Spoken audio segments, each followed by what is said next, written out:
नमस्कार, आदाब। मैं अशर यासिर, स्वागत है आपका सियासत टीवी के हिंदी समाचार में। सबसे पहले देखते हैं हेडलाइंस। राष्ट्रपति भवन पहुंचे पीएम मोदी। पीएम ने नई सरकार के गठन के लिए दिया इस्तीफा। 8 जून को तीसरी बार पीएम पद की शपथ ले सकते हैं मोदी। आज सरकार बनाने का दावा करेंगे पेश। हैदराबाद से ओवैसी, बंगाल से यूसुफ पठान से लेकर इकरा हसन, 26 मुस्लिम उम्मीदवार जिन्होंने दर्ज की जीत। यूपी में सपा के जबरदस्त प्रदर्शन के बाद अखिलेश यादव की आई पहली प्रतिक्रिया। लोकसभा चुनाव में जीरो प्रदर्शन से बौखलाई मायावती। मुसलमानों की उम्मीदवारी पर जारी किया नया फरमान। तेजस्वी यादव बोले, जनता ने तानाशाही झूठ जुमलों को दी करारी हार। कम मार्जिन से हारे कई सीट। अब समाचार विस्तार से। प्रधानमंत्री नरेंद्र मोदी ने नई सरकार के गठन के लिए इस्तीफा दे दिया है। राष्ट्रपति ने भी प्रधानमंत्री मोदी का इस्तीफा स्वीकार कर लिया है। देश के लोकसभा चुनाव के नतीजे आ चुके हैं। चुनाव नतीजों में एनडीए ने स्पष्ट बहुमत हासिल कर लिया है। वहीं इंडिया गठबंधन ने भी 200 से ज़्यादा सीटें हासिल कर ली हैं। अब नई सरकार के गठन की कवायद तेज हो गई है। दिल्ली में बैठकों का दौर जारी है। इसी सिलसिले में तमाम दल और कई पार्टियों के नेता एक्शन मोड में आ गए हैं। पटना साहिब की जनता का धन्यवाद, बहुत बहुत अभिनंदन। उन्होंने आशीर्वाद दिया। मेरी पार्टी, राष्ट्रीय अध्यक्ष, प्रदेश अध्यक्ष, प्रदेश की टीम और हमारे प्रधानमंत्री, गृह मंत्री, सबों को बहुत बहुत अभिनंदन। उन्होंने मुझे अवसर दिया और जनता ने आशीर्वाद दिया। लेकिन लगातार विपक्ष कह रहा है कि अभी भी खेला हो सकता है और बहुत कुछ समीकरण बदल सकते हैं। अच्छा, वो बोलने दीजिए। प्रधानमंत्री जी जल्दी शपथ लेंगे। अभिनंदन, धन्यवाद। तेजस्वी जी लेकिन कह रहे हैं कि नीतीश जी बड़ा फैसला ले सकते हैं, साथ में दोनों फ्लाइट में भी हैं। नीतीश जी ने अपनी बात क्लियर कर दी है, चंद्रबाबू जी ने भी क्लियर कर दी है। अब हताश लोग बोलने दीजिए। धन्यवाद। देश के लोकसभा चुनाव के नतीजे आ चुके हैं। चुनाव नतीजों में एनडीए ने स्पष्ट बहुमत हासिल कर लिया है। वहीं इंडिया गठबंधन ने भी 200 से ज़्यादा सीटें हासिल कर ली हैं। अब नई सरकार के गठन की कवायद तेज हो गई है। दिल्ली में कैबिनेट की बैठक भी शुरू हो चुकी है। इसी सिलसिले में तमाम दल और कई पार्टियों के नेता एक्शन में आ चुके हैं। वहीं दिल्ली में एनडीए की बैठक में नीतीश कुमार, चंद्रबाबू नायडू सहित कई बड़े नेता शामिल होंगे। बैठक में बीजेपी नेता अमित शाह भी मौजूद रहेंगे। आज दिल्ली में आयोजित एनडीए की बैठक में अब आगे की रणनीति पर चर्चा होगी। साथ ही मंत्रिमंडल के गठन पर भी चर्चा संभव है। वहीं शाम में इंडिया गठबंधन की भी बैठक में आगे रणनीति पर चर्चा की जाएगी। इंडिया गठबंधन ये बैठक कांग्रेस अध्यक्ष मल्लिकार्जुन खड़गे के आवास पर करेगी। दरअसल इंडिया गठबंधन भी हर जोड़ो तोड़ में लगा हुआ है ताकि वो अपनी सरकार बनाने की हर संभव पर विचार कर सके। लेकिन इंडिया गठबंधन को स्पष्ट बहुमत मिला हुआ है। ऐसे में इंडिया गठबंधन के सामने ज़्यादा विकल्प मौजूद नहीं है। बिहार सीएम नीतीश कुमार एनडीए की बैठक में शिरकत करने के लिए दिल्ली पहुंच चुके हैं। एनडीए संसदीय दल की बैठक 7 जून 2024 को संसद के सेंट्रल हॉल में दोपहर 2 बजे आयोजित की जाएगी। इस दौरान भाजपा के सभी मुख्यमंत्री और उप मुख्यमंत्री उपस्थित रहेंगे। आज मोदी कैबिनेट की आखिरी बैठक हुई है। अब यह बैठक खत्म हो चुकी है। इस बैठक में मोदी कैबिनेट ने 17वीं लोकसभा को भंग करने का प्रस्ताव पारित किया। नई सरकार के गठन को लेकर एनडीए की बैठक होने जा रही है। इस बैठक में शामिल होने के लिए टीडीपी प्रमुख एन चंद्रबाबू नायडू दिल्ली रवाना हो चुके हैं। सूत्रों के मुताबिक जो खबर आ रही है उस हिसाब से टीडीपी प्रमुख चंद्रबाबू नायडू लोकसभा अध्यक्ष और 3 सांसदों पर एक मंत्री पद की मांग कर सकते हैं। भारतीय जनता पार्टी लगातार तीसरी बार केंद्र में सरकार बनाने की तैयारी में है। बीजेपी ने इस बार 240 सीटें जीती हैं, जो लोकसभा में बहुमत से 32 कम है। वहीं कांग्रेस ने 99 सीटें जीतकर अपनी सीटों की संख्या डबल कर ली है। वहीं अगर बात की जाए मुस्लिम उम्मीदवारों की, तो इस बार उन्होंने काफ़ी अच्छा प्रदर्शन किया है। लोकसभा चुनाव 2024 में 26 उम्मीदवारों ने जीत दर्ज की। इसमें भारत के पूर्व क्रिकेटर यूसुफ पठान का नाम भी शामिल है। यूसुफ पठान ने बहरामपुर में कांग्रेस के दिग्गज अधीर रंजन चौधरी को हराकर हर किसी को चौंका दिया है। कहां से किस किस मुस्लिम उम्मीदवार ने जीत दर्ज की है। लोकसभा चुनाव 2024 में कुल 78 मुस्लिम उम्मीदवार मैदान में थे। यूसुफ पठान के अलावा इस बार कांग्रेस उम्मीदवार इमरान मसूद ने सहारनपुर सीट से 64,542 वोटों से, कैराना सीट पर समाजवादी पार्टी के इकरा चौधरी ने भाजपा के प्रदीप कुमार को 69,116 वोटों से, एआईएमआईएम प्रमुख असदुद्दीन अवैसी ने भाजपा की माधवी लता कोम्पेला को हैदराबाद सीट पर 3,38,087 मतों से, लद्दाख में निर्दलीय उम्मीदवार मोहम्मद हनीफा ने बीजेपी के प्रत्याशी से 27,862 मतों के अंतर से जीत हासिल की है। इसके अलावा मुख्तार अंसारी के भाई अफजाल अंसारी ने गाजीपुर सीट से, एक अन्य निर्दलीय उम्मीदवार अब्दुल राशिद शेख ने 4.7 लाख मतों के अंतर से, जम्मू कश्मीर की बारामूला लोकसभा सीट से समाजवादी पार्टी के मोहिबुल्लाह ने 8,81,503 मतों के अंतर से और रामपुर लोकसभा सीट से जियाउर रहमान ने संभल में 1.2 लाख मतों के अंतर से। इसी के साथ जम्मू कश्मीर के अनंतनाग राजौरी सीट पर नेशनल कॉन्फ्रेंस के मियां अल्ताफ अहमद ने पूर्व मुख्यमंत्री महबूबा मुफ्ती के खिलाफ 2,81,794 मतों से और नेशनल कॉन्फ्रेंस के उम्मीदवार आगा सैयद रुहुल्लाह मेहदी ने श्रीनगर से जीत दर्ज की है। शिवसेना यूबीटी के नेता संजय राउत ने कहा है कि भाजपा को 240 सीटें मिली हैं, उन्हें बहुमत नहीं मिला है। कल से चल रहा है कि एनडीए की सरकार लाने जा रहे थे मोदी की सरकार। मोदी जी की सरकार कहाँ है? चंद्रबाबू नायडू और नीतीश जी के साथ जो सरकार बनेगी वो कभी भी हिल सकती है। चंद्रबाबू जी और नीतीश कुमार जी, ये जो दो बाम्बू है, दो लकड़ियां है, उसका ऊपर अब ये सरकार बनेगी, वो कभी भी हिल सकती है। तो मोदी जी की तो नाक कट गई है, तो हमको बिना नाक वाला प्रधानमंत्री नहीं चाहिए। कैसे घूमेंगे? Modi brand is finish. अभी ईडी, सीबीआई, इनकम टैक्स, ये तो बहुमत नहीं, जितना लाना था उतना ला दिया ईडी सीबीआई ने, 240। ये ईडी सीबीआई का आंकड़ा है, ये थोड़ी बीजेपी का आंकड़ा है। बीजेपी हार गई है। जो उनको सीटें मिली है वो ईडी, सीबीआई, इनकम टैक्स की ताकत से मिली है, दहशत से मिली है। वो सरकार बनाने अगर जा रहे तो जाने दो, हम उनका स्वागत करेंगे। डेमोक्रेसी है, हम लोकतंत्र को मानते हैं। उनको सरकार बनाने का, तैयारी करने का पूरा अधिकार है। लेकिन हमारे पास भी आंकड़ा है, हम भी अभी 250 तक तो है। हमको तो आप लोग 100 सीट भी देने के तैयार नहीं थे। लोगों ने हमको 250 सीट दी और सरकार बनाने का मैंडेट है। आपके पास कहाँ मैंडेट है? अगर चंद्रबाबू और नीतीश कुमार जी ने ये तय कर लिया कि हमको तानाशाह के साथ नहीं जाना है, हमें लोकतंत्र के साथ जाना है, हमें डेमोक्रेटिक सिस्टम में काम करना है, और ये दोनों नेता ने अब तक तानाशाही के खिलाफ संघर्ष किया है, कुछ चंद्रबाबू जी हो या नीतीश कुमार जी हो। मुझे नहीं लगता है लोग तानाशाह के साथ जाएंगे। पश्चिम बंगाल के डायमंड हार्बर निर्वाचन क्षेत्र से नवनिर्वाचित टीएमसी सांसद अभिषेक बनर्जी ने कहा है कि हमारी पार्टी नेता ममता बनर्जी ने मुझे इंडिया गठबंधन की बैठक के लिए पार्टी प्रतिनिधिमंडल का नेतृत्व करने के लिए नामित किया है, जिनके लिए मैं जा रहा हूँ। वो प्रेस कॉन्फ्रेंस के बाद एक इंटीमेशन जरूर आया है और इसी के लिए मैं आज जा रहा हूँ। और उन्होंने, हमारे जो पार्टी लीडर है, चेयरपर्सन ममता जी ने भी यही कहा था कि अगर कोई उनके तरफ से कोई भी इनविटेशन आए तो पार्टी की तरफ से मैं वहां जाऊंगा। तो प्रस्ताव आए हैं, इनविटेशन आए हैं, मैं जा रहा हूं।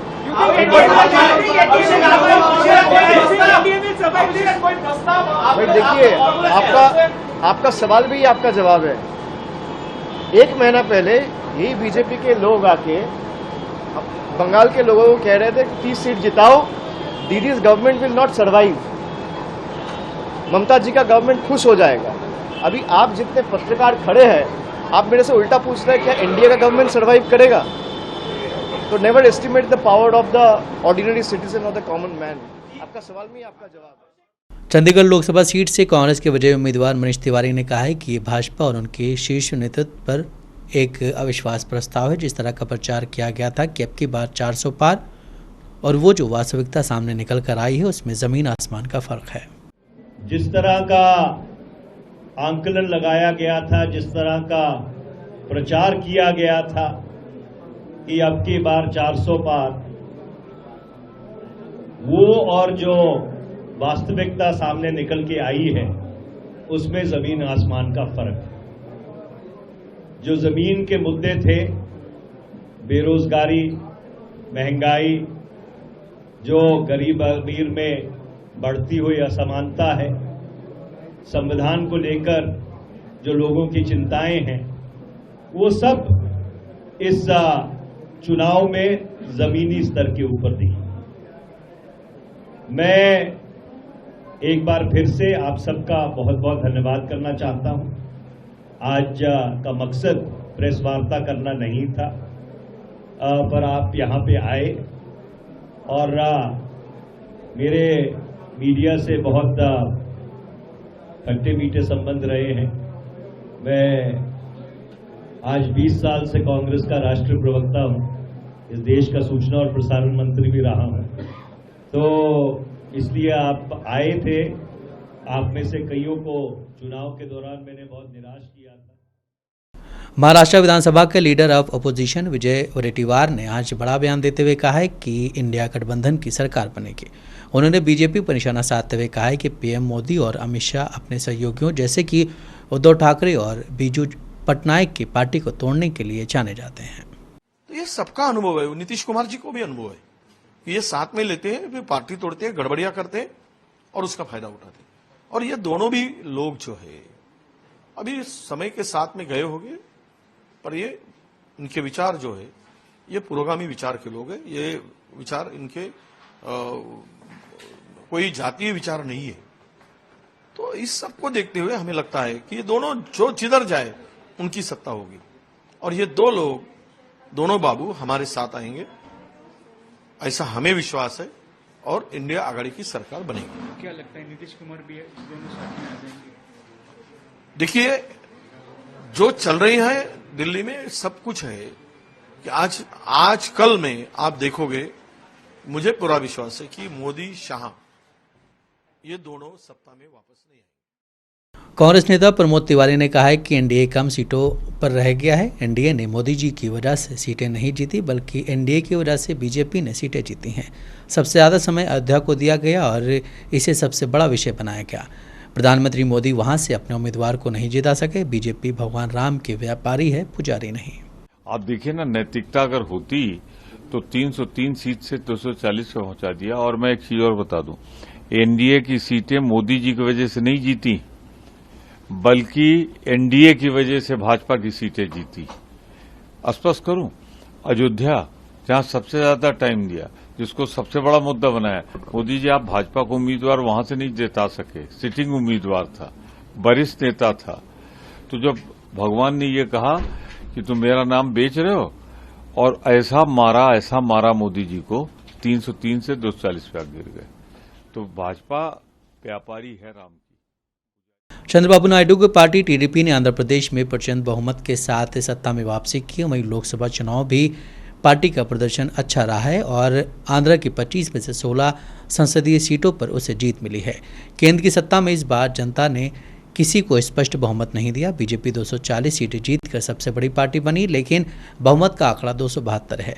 भाजपा के नेतृत्व वाला एनडीए 292 सीटों के साथ बहुमत हासिल करने में सफल रहा है। टीडीपी भी एनडीए का हिस्सा है और इस तरह केंद्र में बीजेपी के नेतृत्व वाली अगली सरकार बनने में चंद्रबाबू नायडू की भूमिका काफ़ी महत्वपूर्ण हो सकती है। उन्होंने खुद को किंग मेकर के रूप में स्थापित कर लिया है। टीडीपी प्रमुख चंद्रबाबू नायडू ने कहा है कि मैं आज दिल्ली जा रहा हूं। चुनाव संपन्न होने के बाद दिल्ली जाने से पहले यह मेरी पहली प्रेस वार्ता है। मैं बताता हूं कि समर्थन से बहुत खुश हूं। राजनीति में उतार चढ़ाव आम बात है। इतिहास में कई राजनीतिक नेताओं और पार्टियों को बाहर कर दिया गया है। ये एक ऐतिहासिक चुनाव है। यहाँ तक कि विदेशों से भी मतदाता अपने वोट का प्रयोग करने के लिए अपने गृह नगर लौटे हैं। लोकसभा चुनाव की बात करें तो आंध्र प्रदेश की 25 सीटों में से 21 पर एनडीए ने जीत दर्ज की है। टीडीपी 16 सीटें जीतकर राज्य में सबसे बड़ी पार्टी के तौर पर उभरी है, जबकि जनसेना को 2, बीजेपी को 3 और वाईएसआरसीपी के पास सिर्फ 4 सीटें हैं। इस शानदार जीत के बाद टीडीपी एनडीए में दूसरी सबसे बड़ी पार्टी बन गई है। 9 जून को चंद्रबाबू नायडू आंध्र प्रदेश के मुख्यमंत्री की शपथ ले सकते हैं। लोकसभा चुनाव के नतीजे भले ही बीजेपी के पक्ष में हैं, लेकिन जितनी बड़ी जीत का दावा किया जा रहा था वो पार्टी हासिल नहीं कर सकी। वहीं विपक्ष का प्रदर्शन पिछली बार से काफी बेहतर रहा। इसको लेकर विपक्ष लगातार बीजेपी पर हमलावर है। इसी बीच आम आदमी पार्टी से राज्यसभा सांसद संजय सिंह का भी बयान सामने आया है। उन्होंने भी प्रधानमंत्री से इस्तीफे की मांग की है। देखिए, ऐसा है कि आज इंडिया गठबंधन की मीटिंग है शाम को 6 बजे। उसमें हम सब लोग बैठेंगे और बैठ के तय करेंगे आगे की रणनीति क्या है। जहां तक इन दोनों नेताओं का प्रश्न है, 2019 के पहले किस प्रकार से खुद चंद्रबाबू नायडू जी ने पूरे देश में सबको संगठित करने का प्रयास किया था और मोदी जी की तानाशाही के खिलाफ फेडरल स्ट्रक्चर के मुद्दे को लेके यहीं दिल्ली के अंदर उन्होंने धरना भी दिया था कि राज्यों के हक मारे जा रहे हैं सरकार के द्वारा। और यही काम खुद नीतीश कुमार जी ने किया था इंडिया गठबंधन को संगठित करने के लिए। तो अगर आप देखें तो स्वाभाविक रूप से इनके मन में कोई श्रद्धा या कोई रिस्पेक्ट मोदी और अमित शाह को लेके है, ऐसा मैं नहीं मानता। बाकी उनको, उनकी पार्टी है, उनको फैसला करना है। आज हम लोग जब इंडिया गठबंधन की बैठक में इकट्ठा होंगे तो उसमें आगे की रणनीति तय करेंगे। यूपी में समाजवादी पार्टी की अगुवाई में इंडिया गठबंधन ने जबरदस्त प्रदर्शन किया। कमाल का प्रदर्शन करते हुए इंडिया गठबंधन ने 80 में से 43 सीटें जीत ली हैं। अब समाजवादी पार्टी के मुखिया अखिलेश यादव ने चुनाव परिणाम आने के बाद पहली बार प्रतिक्रिया दी है। मैं समाजवादियों का लक्ष्य था कि भारतीय जनता पार्टी को रोकें, उसमें मैं जनता का धन्यवाद देता हूं। जनता ने जो सहयोग दिया है, जनता ने जो समर्थन दिया है, जनता ने एक नई आस के साथ, जनता ने एक उम्मीद के साथ जो सहयोग किया है, उसके लिए जनता का मैं धन्यवाद देता हूं, उन्हें प्रणाम करता हूं, उनका सलाम करता हूं। साथ साथ लोकतंत्र बचाने के लिए, संविधान बचाने के लिए, आरक्षण बचाने के लिए जो मतदान हुआ है और सामाजिक न्याय के लिए जो रास्ता खोला है, हमें उम्मीद है कि इसी रास्ते पे चल करके नेताजी और समाजवादियों का सपना पूरा होगा। अभी दिल्ली जाएंगे? हाँ, मैं दिल्ली जा रहा हूँ। क्या लगता है ये गवर्नमेंट बना लेगी एनडीए या आप लोग? देखिए, नंबर की बात है, नंबर की बात है। उनको भी नहीं मिला है। देखिए, जनता ने नकारात्मक राजनीति को नकार दिया है। नकारात्मक राजनीति के खिलाफ मतदान हुआ है। सकारात्मक राजनीति हो, सामाजिक न्याय मिले, लोकतंत्र बचे, आरक्षण बचे या हमारा संविधान और बेहतर हो, तो उस दिशा में जनता का मतदान हुआ है। भारतीय जनता पार्टी ने हमेशा संविधान को ठेस पहुंचाने का काम किया। लोकसभा चुनाव 2024 के नतीजे आ गए, जिसमें सबसे बुरा प्रदर्शन उत्तर प्रदेश में किसी पार्टी कर रहा है तो वो बहन जी की बहुजन समाज पार्टी है, जिसने 0 सीटें हासिल की हैं। पार्टी के इस तरह के प्रदर्शन से बसपा प्रमुख मायावती ने अपनी प्रतिक्रिया दी है। उन्होंने सोशल मीडिया प्लेटफॉर्म एक्स पर अपनी प्रतिक्रिया में बसपा के प्रदेश कार्यालय द्वारा 2 पन्नों में बयान जारी किया है। उन्होंने कहा कि बसपा का खास संघ मुस्लिम समाज रहा है, पर पिछले कई चुनाव व इस बार के लोकसभा चुनाव में उचित प्रतिनिधित्व के बाद भी बसपा को ठीक से समझ नहीं पा रहा है। उन्होंने कहा कि ऐसी स्थिति में सोच समझ कर ही पार्टी द्वारा चुनाव में मौका दिया जाएगा, जिससे कि पार्टी को भविष्य में ऐसा भयंकर नुकसान न हो। लोकसभा चुनाव परिणामों पर अपने लंबे चौड़े बयान में पार्टी के हार की गहन समीक्षा करने के साथ ही सुधार संबंधी जरूरी कदम उठाने पर मायावती ने बात कही। मायावती कहती हैं कि ये नतीजे लोगों के सामने हैं और अब देश के लोकतंत्र, संविधान व देश हित के बारे में उन्हें ही सोचना है या फैसला लेना है। उन्होंने ये भी कहा है कि चुनाव में देश की निगाहें यूपी की ओर टिकी हुई थीं। यहाँ भी जिस तरह के परिणाम आए हैं, बीएसपी उसका गंभीरता से हर लेवल पर विश्लेषण करेगी। पार्टी के मूवमेंट के हित में जरूरी व ठोस कदम उठाएगी। मायावती ने एक सवाल इस पर भी उठाया कि प्रचंड गर्मी में चुनाव कराए गए। उन्होंने कहा कि चुनाव आयोग से बसपा शुरुआत से ही मांग कर रही है कि बहुत लंबा चुनाव नहीं खींचना चाहिए। ये करीब 2.5 महीने लंबा रहा। लाखों सरकारी कर्मचारियों के साथ ही सुरक्षा कर्मियों के व्यापक हित व उनकी सुरक्षा को ध्यान में रखना चाहिए। ज्यादा से ज्यादा 3 या 4 चरणों में चुनाव होना चाहिए, पर ऐसा न कर चुनाव जोरदार गर्मी व तपिश में कराया गया। इससे गरीब मेहनतकश लोगों के उत्साह में कमी रही और वोट प्रतिशत पर इससे काफी प्रभाव पड़ा। लोकसभा चुनाव में उत्तर प्रदेश में 37 सीटें हासिल करने वाली समाजवादी पार्टी के लिए अब राज्य में परिस्थितियां बदली बदली नजर आ रही हैं। बीती फरवरी में राज्यसभा चुनाव के दौरान बगावत करने वाले सपा विधायकों ने कथित तौर पर सपा प्रमुख से संपर्क किया है। सपा के प्रवक्ता ने दावा किया है। उन्होंने सोशल मीडिया साइट एक्स पर लिखा है कि राज्यसभा चुनाव के समय समाजवादी पार्टी से गद्दारी या धोखा देने वाले गद्दार विधायक कल परिणाम आने के बाद से अखिलेश यादव को माफी देने का संदेश भेज रहे हैं कि एक बार माफ कर दीजिए, एक मौका दीजिए। कुछ करीबियों से पैरवी कर माफी मांगने के लिए समय दिलवाने की गुजारिश की जा रही है। अखिलेश यादव ने गद्दार विधायकों से मिलने से इनकार किया और पैरोकार को खरी खोटी सुनाई है। राज्यसभा चुनाव के वक्त अभय सिंह, मनोज पांडे, राकेश सिंह, पूजा पाल, विनोद चतुर्वेदी, राकेश पांडे और आशुतोष मौर्य ने पाला बदल लिया था, जिसकी वजह से राज्यसभा चुनाव में सपा के सिर्फ 2 ही प्रत्याशी जीत पाए थे। लोकसभा चुनाव 2024 का परिणाम आ गया। बिहार में महागठबंधन को 9 सीटें मिली। इसमें से राष्ट्रीय जनता दल को 4, भाकपा माले को 2 और कांग्रेस 3 सीटों पर जीत पाई है। महागठबंधन के नेता लालू प्रसाद यादव के बेटे तेजस्वी यादव ने ही इस बार बिहार की कमान संभाली थी। करीब 1 महीने वो व्हीलचेयर पर ही सभाएं करने के लिए जाते रहे, अपनी बात बताते रहे, लोगों को समझाते रहे और आज ये परिणाम सामने आए हैं। तेजस्वी ने इस जीत के साथ खुद को चढ़ाने की वजह भी खत्म कर दी है। वो ख़त्म हो गया। भाजपा जो है मेजॉरिटी से दूर चली गई है। जो सहयोगी हैं अब उन पर डिपेंडेंट है, और हम लोग तो खुशी है इस बात की कि भाई चलो हम लोग जो संविधान लोकतंत्र रोकने बचाने का जो प्रयास था उसमें हम लोग जो है काफ़ी हद तक कामयाब हुए। अब हमारी यही उम्मीद है कि जो भी नई सरकार बने खास तौर पे बिहार को विशेष राज्य का दर्जा दिलाए, और जो हम लोगों ने 75% जो आरक्षण जो बढ़ाया है उसको शेड्यूल 9 में जो है वो किया जाए। आप चाहते हैं कि सरकार इंडिया बनाना चाहिए, प्रयास करना चाहिए? देखिए हमारी सरकार प्रयासरत तो हम लोग रहेंगे, उसमें देखिए प्रयासरत लोगों को रहना चाहिए, क्यों नहीं रहना चाहिए। आपने कहा जून के बाद नीतीश जी बड़ा फैसला ले सकते हैं, क्या लगता है कि फैसला लेने का समय आ गया है? सबसे महत्वपूर्ण बात है कि भाई बिहार को विशेष राज्य का दर्जा मिलना चाहिए किसी भी कीमत पे, और जो आरक्षण की सीमा जो 75% है उसको शेड्यूल 9 में डालना है। अगर होता है कुछ ऐसा, अगर हम लोगों के पास आएगा तो हम लोग जरूर करेंगे। सियासी अटकलों के बीच एलजेपी रामविलास के प्रमुख और सांसद चिराग पासवान बिहार के सीएम नीतीश कुमार से मिले।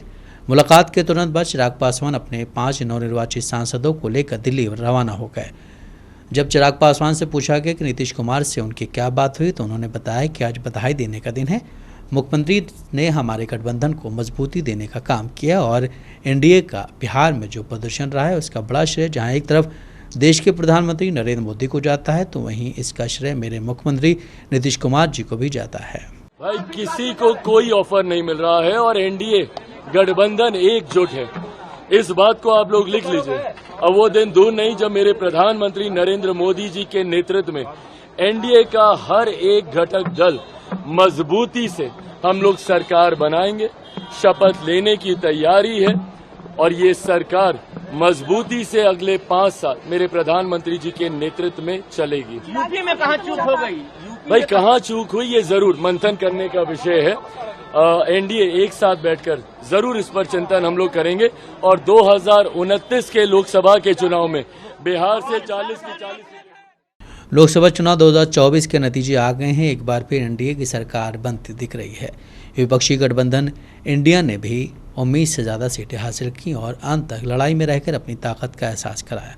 आरजेडी नेता मनोज झा ने इसी पर अपनी प्रतिक्रिया दी है। 34 सीट पीछे हैं आप बहुमत से, स्वीकारिए। जनता ने आपको झटका दिया, आपको बताया है कि इस तेवर के साथ सरकार नहीं चलनी है, इसको स्वीकारिए ना। आपको 272 छूने नहीं दिया। आपके लिए गठबंधन कभी मायने रखता है?